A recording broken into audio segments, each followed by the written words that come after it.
Hari ini mau bikin kebaya brokat berpayet. Ini warnanya cantik banget, merah marun gitu. Kalau kalian penasaran sama hasilnya, nonton terus videonya ya. Ada sedikit drama di saat proses pembuatan kebaya ini. Jadi masalahnya ada di kain songketnya ya, tapi nggak aku rekam karena udah keburu pusing duluan. Jadi kain songket yang mau aku bikin rok itu kainnya tuh ngepas banget. Dan tadinya aku tuh nggak tahu ya jenis kainnya itu yang kayak gimana gitu. Jadi main potong-potong aja. Dan pas udah aku potong, ternyata kain di pinggirannya itu pada lolos, pada gampang banget buyar gitu kan, tahu kan ya. Untung banget aku tuh kasih kampunya tuh lumayan lebar 2 sentian, jadi ya lumayan aman lah. Tapi harus cepat dijahit karena kalau ditunggu-tunggu nantinya kesenggol-senggol malah jadi lolos semua. Jadi yang bikin deg-degan malah yang bagian pinggangnya karena minta dibikin modelnya tuh nggak kayak biasa gitu. Bentuknya tuh kayak V gitu. Jadi kalau yang bagian ujungnya itu yang rawan banget lolos. Aduh. Nah, diakalin lah sama suami ya, dibakarin dulu pinggir-pinggirannya.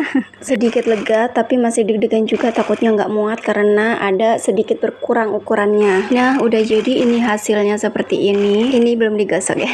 Dan udah dicoba sama pelangganku, alhamdulillah pas. Aduh, udah bernafas lega. Dan ini pelajaran juga buatku, setiap kain punya karakternya sendiri-sendiri. Terima kasih.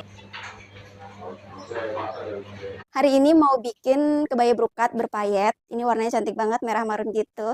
Kalau kalian penasaran sama hasilnya, nonton terus videonya ya. Ada sedikit drama di saat proses pembuatan kebaya ini. Jadi masalahnya ada di kain songketnya ya, tapi nggak aku rekam karena udah keburu pusing duluan. Jadi kain songket yang mau aku bikin rok itu kainnya tuh ngepas banget. Dan tadinya aku tuh nggak tahu ya jenis kainnya itu yang kayak gimana gitu. Jadi main potong-potong aja. Dan pas udah aku potong, ternyata kain di pinggirannya itu pada lolos, pada gampang banget buyar gitu kan, tahu kan ya. Untung banget aku tuh kasih kampunya tuh lumayan lebar 2 sentian, jadi ya lumayan aman lah. Tapi harus cepat dijahit karena kalau ditunggu-tunggu nantinya kesenggol-senggol malah jadi lolos semua. Jadi yang bikin deg-degan malah yang bagian pinggangnya karena minta dibikin modelnya tuh nggak kayak biasa gitu. Bentuknya tuh kayak V gitu. Jadi kalau yang bagian ujungnya itu yang rawan banget lolos. Aduh. Nah, diakalin lah sama suami ya, dibakarin dulu pinggir-pinggirannya.